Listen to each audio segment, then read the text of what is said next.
नमस्कार दोस्तों, defence news Hindi में आपका स्वागत है। आज की खबरें। भारत अमेरिका से 31 हथियारबंद MQ-9B हंटर किलर एयरक्राफ्ट की खरीद के लिए बातचीत को तेजी से आगे बढ़ा रहा है। चीन और पाकिस्तान दोनों ही अपने सशस्त्र ड्रोन के बेड़े को मजबूत कर रहे हैं। ऐसे ही समय पर भारत अमेरिका से 31 हथियारबंद MQ-9B हंटर किलर रिमोट से संचालित विमानों के अधिग्रहण के लिए बातचीत को तेजी से आगे बढ़ा रहा है। इस साल नवंबर-दिसंबर तक इस मेगा डील का पूरा होने का लक्ष्य रखा गया है। रक्षा मंत्रालय के सूत्रों के मुताबिक इनमें से सबसे अधिक 15 ड्रोन नौसेना को मिलने वाले हैं। इसके बाद सेना और वायुसेना के 8 मिलेंगे। MQ-9B रीपर या प्रीडेटर बी ड्रोन को 40,000 फीट से अधिक ऊंचाई पर लगभग 40 घंटे तक उड़ान भरने के लिए डिज़ाइन किया गया है। ये सटीक हमलों के लिए Hellfire air to ground missile और स्मार्ट बमों से लैस होंगे। इन्हीं चीनी सशस्त्र ड्रोनों से कहीं बेहतर माना जाता है। अगला, पोखरण में हुआ सफल परीक्षण स्वदेशी एंटी टैंक मिसाइल का। भविष्य में इसे मुख्य युद्धक टैंक अर्जुन में भी तैनात किया जाएगा। पोखरण के परीक्षण में MPATGM ने पूरी सटीकता के साथ टारगेट पर निशाना लगाया। इस स्वदेशी एंटी टैंक मिसाइल में tandem high explosive anti tank हथियार लगा है, जो अत्याधुनिक एक्सप्लोसिव रिएक्टिव आर्मर है। कवच वाले बख्तरबंद वाहनों को भी छेद कर सकता है, यानी आज के ज़माने का कोई टैंक या बख्तरबंद वाहन इससे नहीं बच सकता। इसके कई ट्रायल्स हो चुके हैं। इसका वजन 14.50 किलोग्राम है, लंबाई 4.3 फीट है। इसे दागने के लिए 2 लोगों की ज़रूरत होती है। इसकी रेंज 200 मीटर से लेके 2.50 किलोमीटर है। इसमें टैंडम चार्ज हीट और पेनिट्रेशन वॉरहेड लगा सकते हैं। सेना में इसके शामिल होने के बाद फ्रांस में बनी मिलन 2T और रूस में बनी कॉन्कर्स एंटी टैंक गाइडेड मिसाइलों के पुराने वर्जों को हटाया जाएगा।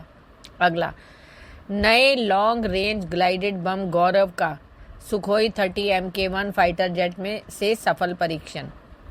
भारतीय रक्षा अनुसंधान एवं विकास संगठन ने लंबी दूरी के ग्लाइडेड बम गौरव का सफल परीक्षण किया। बम को भारतीय वायुसेना के सुखोई 30 MKI से ओडिशा के तट के पास लॉन्ग व्हीलर आइलैंड पर खड़े टारगेट पर गिराया गया। बम ने एकदम सटीक निशाना लगाते हुए टारगेट को पूरी तरह से नष्ट कर दिया। भारतीय वायुसेना को एक ऐसे स्मार्ट बम की ज़रूरत थी जो खुद नेगेटिव और ग्लाइड बम करते हुए दुश्मन टारगेट को बर्बाद कर दे। इसमें DRDO ने मदद की। वैज्ञानिकों ने 2 तरह के बमों का डिज़ाइन बनाया। डिज़ाइन के बाद इस बम को बनाने की जिम्मेदारी अडानी डिफेंस एंड एरोस्पेस को दी गई। कंपनी ने दोनों बमों का निर्माण किया। पहला विंग के जरिए ग्लाइड करने वाला गौरव लॉन्ग रेंज ग्लाइडेड बम, दूसरा है बिना विंग वाला गौतम। ये दोनों ही प्रेसिशन गाइडेड हथियार हैं। अगला, अमेरिका 6 अपाचे हेलीकॉप्टर देने में देरी कर रहा है। भारत ने अमेरिका से फरवरी 2020 में 6 अपाचे हेलीकॉप्टरों की $800 मिलियन में डील की थी, यानी करीब 6,716 करोड़ रुपए। पहला बैच आने में ही 3 महीने की देरी हो चुकी है।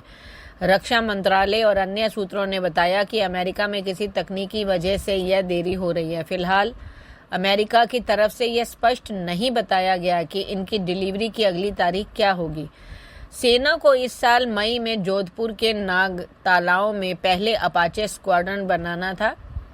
इस हेलीकॉप्टर के जरिए पश्चिमी सीमा की सुरक्षा बढ़ाने का इरादा था, लेकिन फिलहाल इन सभी पर पानी फिर गया है। ये नए हेलीकॉप्टर अपनी ताकत, फायर पावर, रेंज क्षमता और एडवांस टारगेटिंग सिस्टम के लिए जाने जाते हैं।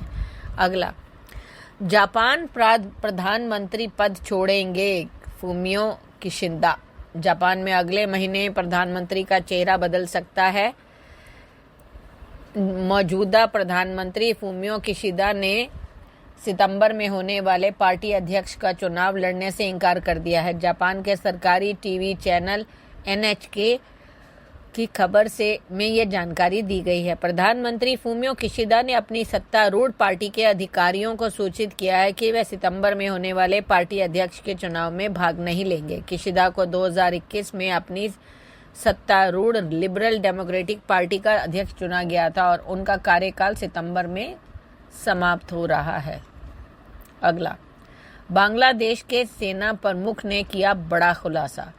बांग्लादेश के सेना प्रमुख जनरल बाकर उस जमा ने बड़ा खुलासा किया। उन्होंने कहा कि शेख हसीना के प्रधानमंत्री पद के इस्तीफा के बाद अवामी लीग सरकार के कुछ प्रभावशाली लोगों को आश्रय प्रदान किया गया है ताकि उनको किसी हमले से बचाया जा सके। डेली स्टार समाचार पत्र की खबर के अनुसार राजशाही छावनी में सेना, पुलिस और प्रशासन के अधिकारियों से मुलाकात के बाद जनरल जमा ने कहा कि उन लोगों को शरण देते समय उनकी संबंधित पार्टी, मत या धर्म पर कोई गौर नहीं किया गया। उन्होंने एक सवाल के जवाब में कहा, यदि उनके खिलाफ कोई आरोप है और कोई मामला दर्ज किया गया तो उन्हें दंडित किया जाएगा। धन्यवाद।